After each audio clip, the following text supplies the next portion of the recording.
గౌతమి నేరుగా చూస్తోంది. ఒక కెమెరా చూసి చెప్పే ప్రయత్నించండి. గౌతమ్కి ఏం చెప్తారు?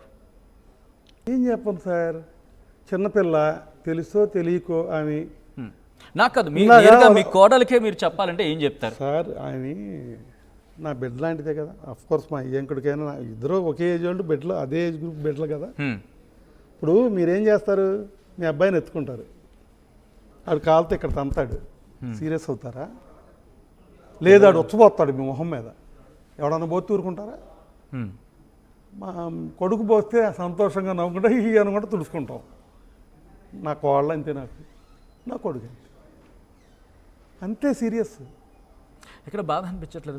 బాధ ఏంటి సార్, ఒక బిడ్డని నువ్వు ఆస్తి కావాలి, బిడ్డను నేను కావాలంటే ఆస్తులు రాయంటే ఎమోషనల్గా వినండి సార్, ఒక్క మాట వినండి. ఎమోషనల్గా నాకు నా కొడుకు కావాలి, అయితే మా అబ్బాయి మనోడు కావాలి, ఆడి మీద ప్రేమ, ఆయన చూడాలి, అది కావాలి.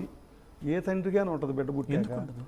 ఆ ఎఫెక్షన్ చంపుకోలేక నువ్వు జస్మత్ రాసి బిడ్డ కానీ నేను కానీ కావాలంటే రాసే అంటే సంతకాలు పెట్టాడు. పెట్టిన తర్వాత నువ్వేం చేసావు?